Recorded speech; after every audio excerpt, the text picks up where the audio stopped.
What's going on, everyone? Welcome back to the Fight Out podcast. Today, we're breaking down UFC 318 coming this upcoming weekend. Not sure if I'm into this new background setup, if I'm being honest, but I thought I'd try something a little bit different um, just to see how we get on with it. So, yeah, without further ado, let's get in. So, the last pay-per-view card, we actually got a bet up on this channel. So, if you stay till the end, we'll give you the different types of bets that we're doing and how we're structuring them and things like that. But firstly, we're going to break down the full card, starting at the early prelims, go through every single fight, and then at the end, we'll put an accumulator together for everyone. Obviously, you can go with every prediction if you really want to. Be a bit of an outrageous bet, if I'm being honest, but we'll see how we get on. So the first fight of the night is Carly Judas against Nicole Cagliari. So there's not much known about them. They've both made the UFC debut recently on a fight night card. Judas got the win via head kick KO.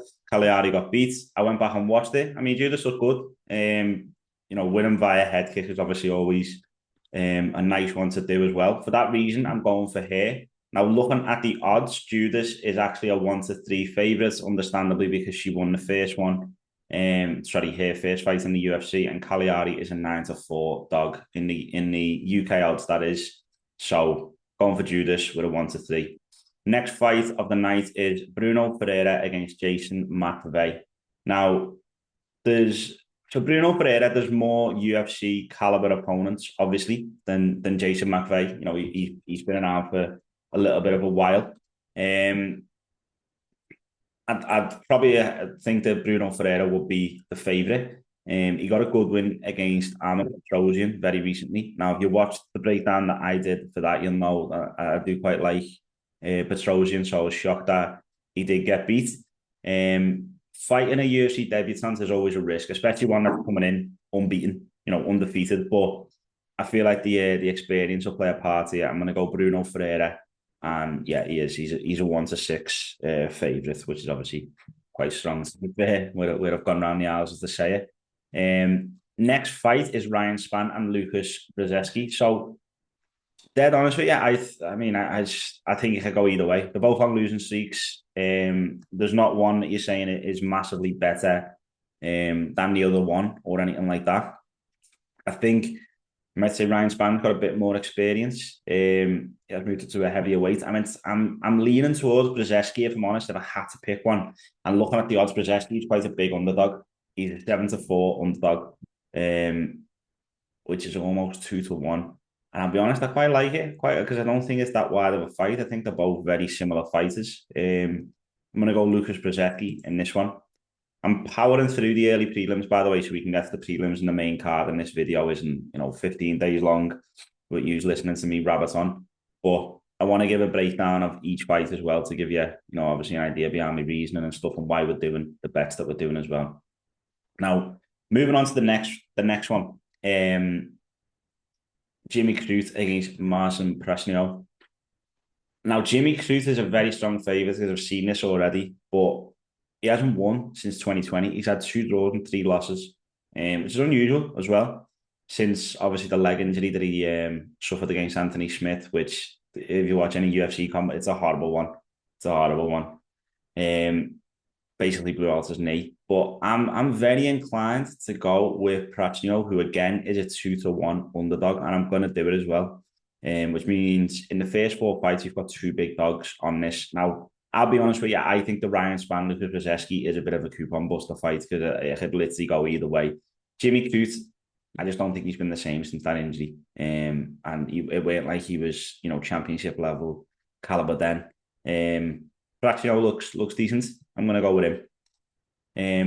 This is the last fight on the early prelims, I think. Yeah, it is. It's Adam Fugit against Islam Dulatov. Now, with Dulatov, he's coming off the Contender Series. He's quite young. I think he's 26 or something like that. His record is 11-1, and Adam Fugit's record is 11-4 as a much older pro. I think Adam Fugit's 36, something like that. And Dulatov looked really good on the Contender Series too. So I'm going with him, but he is a very strong favourite at 1-6.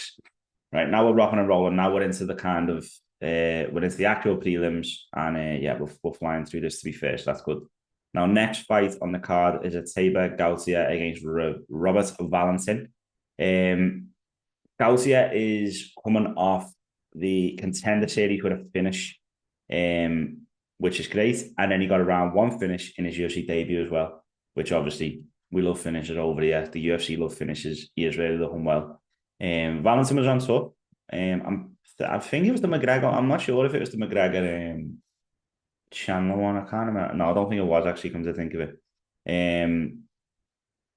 He's a bit of a miss. He's on a 2-fight losing streak, and Gautier is a much younger, probably much hungrier fighter. I think Gautier is 23 when I last checked. So unless he's had a birthday in the last couple of days, I think he's still 23. I'm going to go for him. He's a 1-5 favourite. So, we've got two dogs. We've got four big favourites, to be fair, moving in now, further into the card. So next we've got Francisco Prado against Nikolai. I've been trying to say this kid's name all day. Veretetnikov. The good thing is I'm going with the one that I can say. I'm going with Prado. It's a mixed bag fight, to be fair. They both kind of win one, lose one. Mr. Van Zandt himself, Austin Vanderford, actually beat Veretetnikov. And I remember watching that fight and just thinking, neither of these are very good, to be honest with you. I know Mr. Van Zandt's gone on to Bellator and he's come back to UFC and stuff, but let's be honest, he's not the top of the food chain or anything like that. Prado is 4-6 as well, which is a nice little odds builder for the full accumulator. So I'm going with him, and I'll share my screen at the end and show you like the full bet, and then I'll talk you through some other ones that we're doing as well. Now, next fight is Marvin Vettori against Brendan Allen. One that I'm looking forward to be fair. Sometimes Marvin Vettori can be a little bit boring, like the Izzy fight was boring and stuff like that. But I do think he's coming into this with a little bit of spite. Obviously, with the incidents in, I believe it was Florida. I always thought it was Vegas, but when I was looking into it before, it said Florida Casino, which was news to me. To be fair, had a little brawl. He's a bit mad outside the octagon, Marvin Vettori, but actually in it, he's quite strategic and, actually the opposite. I think he's on last chance saloon, and he actually said it himself on the embedded. He said, "Look, this is me last chance to have a real title and all of that kind of stuff." And Brendan Allen, his last loss at the time actually threw me because he got beat by Fluffy Hernandez. And I had Allen to win that fight. I'm pretty sure Allen was a favourite as well going into it, and he got beat. I remember thinking, he's kind of on that like weird little skid. But looking back, Hernandez is on a good run. He's got some wins, some really good wins. And other than that, Brendan Allen recently has only been beaten by Nasruddin Imavov.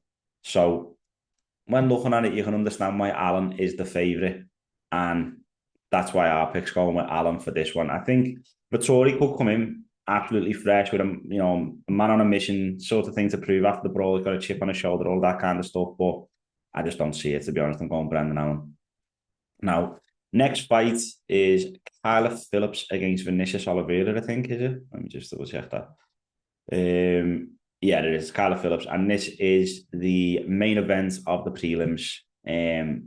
Number 12 against number 15. Vinicius Oliveira's look good since he come in.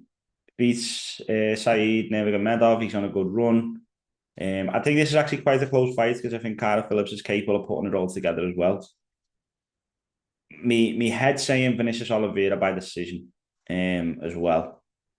But I'm definitely going to go with Vinicius Oliveira. Like I said, I think Kyler Phillips can put it together, but I think this fight is going to go Oliveira's way. And that brings us to the full ninefold already if you're going to do every single pick. I mean, I wouldn't recommend doing every one because there's a couple of dogs on there, a couple of close fights that can go either way.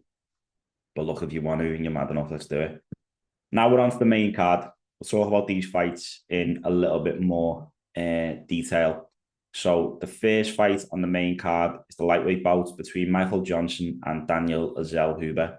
So Zellhuber had that brilliant fight on the Sphere card, the Merab against Sean O'Malley, against Ribovics, and it was a close fight. He got beat. I thought it looked really good. Did think he actually did look really good. We backed Ribovics before the fight on the pre-show, on the pre-fight podcast. But as the fight went on, I thought, no, this Daniel Zellhuber's legit. Michael Johnson's a big ask at any stage of his career. You know, I know a lot of people are slagging him off saying he's way over the hill, but he's still got that power. He's still got really big. Kamaru Usman said he's the hardest anyone's ever hit him was Michael Johnson, and he's a lightweight. And Usman has fought obviously big welterweight. He's obviously will have trained with, heavyweights, even light heavyweights and stuff like that. Obviously, his brother's a big boy, and he's same for Justin Gaethje, who everyone thought was the hardest hitter. So for him to say that, obviously, it still gives a nod to Michael Johnson for the power that he does actually possess. I think it's a very big test for Zellhuber. Now, he's a strong favourite. He's a 1-5 favourite. That's just because of where Michael Johnson's at his career. But I don't think it's that wide, but I think Zellhuber gets the win. But this is definitely... I can't see him putting him away. I think this is a war, to be honest. I think this is very similar to the spear fight that he had with Ribovics. I'm going to go with Zellhuber, though, and I don't think the odds justify, how difficult of a fight it is for him. Next on the card is Dan Ige against Patricio Pitbull. Now, I've watched Pitbull, in Bellator and things like that. In his UFC debut, he looked terrible. Like, he really didn't. I think it was a bad matchup for him. He didn't really get going. Never, you're looking at him thinking, is this really what you're going to bring in your UFC debut? But I'll give him the benefit of the doubt because I've seen him fight a lot better than that. Danny Ige's last fight against Sean Woodson looked good. Got a finish, questionable finish, but he got a finish. And obviously Danny Ige's a G. Now, I'm surprised again with how wide these odds are, but I think that's because in the UK, anyone who does a bet on the UFC in the UK will know that they're kind of still catching up. They don't really know level of fighters and stuff like that. So they just see Patricio Pitbull coming from Bellator to the UFC, getting beaten in his debut, and now he's fighting Danny Ige, who's a UFC vet. Now, obviously, nothing I said there is incorrect, but let's be honest, we know this fight's a lot deeper than that. Patricio Pitbull was a world champion in Bellator. He's beat Michael Chandler, Eddie Alvarez, these kinds of people. He's come to UFC and had a bad matchup on his first fight, definitely. But it doesn't necessarily mean that he's not UFC caliber. I know he's later in his career, but I just think that the odds sometimes in the UK can really allow you to get a big win because they don't quite... They kind of look at it a little bit like it's football, in my opinion, the UFC. Like someone coming up from the lower league to the big league and stuff like that. It's not always the case. Even though I just rabbited on, I am going with Danny Ige, who's a very strong favourite, 1-2. I think this is also going a distance. I think the main card is in danger of it looks brilliant on paper, but I actually think it's in danger of being a little bit boring. Not boring, but a little bit long-winded from the prelims, especially. I know I've just said the main card, but from the prelims, I think there's a few fights here that could go the distance and drag it out a little bit, like Marvin Vettori against Brendan Allen. I'll be honest, that could be a snooze fest. Vinicius Oliveira against Carla Phillips. I don't think it will be, but it could be. Johnson against Zellhuber. I'm putting that on money for fight of the night. I don't see that being boring at all. Ige against Pitbull. It could be boring. The next fight on the card, Kevin Holland against Daniel Rodriguez, could again go the distance, to be honest, and most likely will. But yeah, I'm going Danny Ige for now. And then moving on to Kevin Holland versus Daniel Rodriguez. I really like what Kevin Holland's been doing since he kind of settled in at welterweight. He's admitted, look, I was too small for middleweight, messing about going up and down. He was fighting for money. He was fighting every other week kind of thing. Don't get me wrong, he's still active, but I think now there's a bit more strategy to the activeness. Daniel Rodriguez, he's a big dog. He's a big dog in this fight. Is he No, he can't be the biggest dog on the card. What is he actually? No, Jason McVeigh is the biggest underdog on the card. But Daniel Rodriguez is second. And I'm really enticed to go for Daniel Rodriguez. I think he's a big underdog in a dogfight. Because Kevin Holland can bring a dogfight. He can also bring a little bit of a boring one, if you ask me, and kind of get a cob on and stuff. Like when he fought Michael Venom Page. Daniel Rodriguez can struggle with the weight, though. That is always one to consider how much that takes out of him, because he's a big boy walking around. And I don't know if it's down to how strict he is or whatever, but he does seem to struggle making this weight sometimes. This could be a coupon buster because Kevin Holland is 1-5. He's very, very short odds. Daniel Rodriguez is 7-2. And I think the risk is worth the reward in this case. I'm definitely going to put him on the dog bet anyway. But for now, I'm putting D-Rod on the bet. Well, which I know that's going to be controversial. But I actually think he is really good, especially when he does fight quite active. Which you know he's had issues with cancellations and stuff like that. But yeah, I think D-Rod's the one for money, value for money. Let's put it that way. Now going into the co-main event, we have got Paulo. Speaking of activity, we've got Paulo Costa against Roman Kopylov. Um, Now, when looking at this, Kopylov is a deserving favourite, right? He's been a lot more active in the last 4 years than Paulo Costa. But in the last year, he's only fought once since Costa last fought, which they fought on the same card, which was the 1st of June of last year. Which surprised me. You know, I always had in my head that Kopylov was fighting very often. If you look at the last 4 years, like it's chalk and cheese. Costa's fought about 3 times. I think he fought Rockhold. I can't even remember now what his running order was, to be honest, off the top of my head. But it's like 2022, then it's 2021, skips 2022, goes to 2023, fights once, 2024, fights once, and now we're in the middle of 25. A lot of issues there. Honest idea race is a problem. Big hitter, hard to take down, that kind of stuff. I think Kopylov is, Chase Hooper reincarnate. I think he's going to cause a lot of problems for Costa that I think not necessarily since the last fight, the inactivity. I just think the inactivity over the last 4 years is now at a stage where it's going to play up to him because obviously, look, everyone gets older, but he's getting a little bit older. The activity is slowing down even more so. And I think Kopylov's gonna get a good win, maybe even a career statement kind of win. He's got that combat sambo style fighting. Could be a problem for Costa, even though he does deal with. He is tough to take down because of how big he is and how strong he is. But the gas tank is also questionable as well, isn't it? Massive fighter, by the way, for both of them. But I think Kopylov gets the nod. Now we get to our main event: Max Holloway against Dustin Poirier. BMF title on the line. Max coming back up, obviously, to lightweight. I'm going to make a separate video, by the way, on this BMF title and just see what people's thoughts are on it. When you speak to people about it, everyone does have a different opinion. I want to try and test the water and see what people are thinking because I've got a few things to say about it. I'll put it that way. We're focusing just on the fight, forgetting about the title on the line. Fight style v style. Dustin is 2-0 against Max. Max looks a very different fighter nowadays. Now, this might be a little bit controversial what I'm about to say, but I actually think that Max is better now than when he was champion.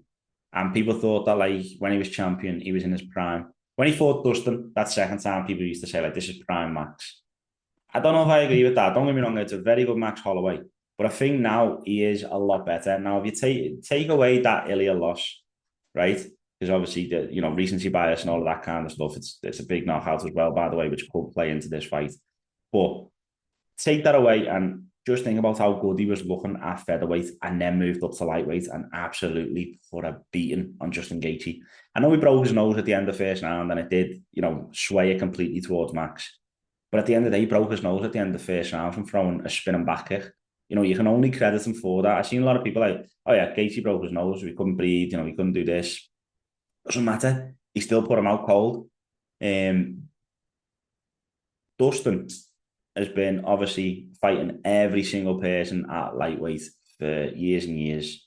Most recently coming off a loss against Islam Makhachev for the belt, obviously. And it's his last fight. Now, I don't think Dustin's necessarily at that stage where it's like he's fighting. His last fight's like, he's on the downward kind of spiral, anything like that. I think he is making a decision to walk away. I don't think he will be champion. To be honest, I think Ilya is a real problem for the lightweight division now that we've seen how he's moved up. And I don't think Dustin was ever going to beat Islam. I think with it being a retirement fight, there's a lot more on the line for him and it being a BMF title. Now, when you're Dustin Poirier, are you happy walking away with a BMF title when you've never held, the undisputed lightweight strap? You've held a piece of it. You've held the, the interim and stuff. Phenomenal fighter. Is he the best fighter to never win a title? You're definitely in that conversation, as like a fan favorite, he's definitely deserving of it. this is a tough fight to call for me. I just think Max has really looked good against Gaethje, and he's really looked good recently at featherweight, and he's looking now when you're seeing like pictures of him, he's looking like he's got a lightweight frame. He is bigger now. Obviously, he's getting older, so it's difficult to cut weight as you get older, but he's definitely looking really, really good. I would argue, like I said, that he's actually better than when he was champion at featherweight. I'm very, very torn, as you can tell. Dustin Poirier's career has never been a fairy tale career. He's fought for the belt a few times and lost. What did he say? I'm at the top of the mountain. I'm looking over this view. Destiny doesn't make mistakes, but then he got rolled by Charles. Then fought for the belt again against Islam, which a lot of people thought was undeserving at the time. Got beat there. Obviously, he'd been beat by Khabib, but they're three phenomenal champions, by the way. Three phenomenal champions. Holloway coming back. I think the knockout might play a little bit of a part into it. I don't think Poirier can necessarily knock Max out. I don't think there's many who can. I was very surprised when Ilya actually done it the way he did it. And I think Max looked brilliant in that fight against Ilya until he didn't. I think I'm just going to go Dustin Poirier the more I'm talking about it and thinking about it. He's never had that fairy tale career, but I feel like he might just get this fairy tale ending where he beats Holloway, gets the BMF belt, and he rides off into the sunset. Yeah. So let's just run through very quickly this this bet that we've got going on here. So this bet's outrageous, right? So it's 1,600 to 1. If you put $5 on it, you get 8,219 back. So let's just roll back through. So you got Carly Judas 1 to 3, Bruno Ferreira 1 to 6, Lucas Brzezinski 7 to 4, Prachnio 2 to 1, Dulatov 1 to 6, Gautier 1 to 5, Prado 4 to 6, Brendan Allen 4 to 9, Vinicius Oliveira 8 to 13, Zeluba 1 to 5, Ige 1 to 2, D-Rod 7 to 2, big dog, big underdog on the card. Kopolov 2 to 5, and Dustin Poirier 11 to 10. Now, I'm gonna have to back it now, aren't I? Just in case it does come in, but that is a tough bet to nail. Now for an underdog bet, I'm gonna have another little look, and I definitely like D-Rod and stuff like that. Like I said, I think Brzezinski's a bit of a coupon buster, if I'm honest. And then Alan Oliveira, yay.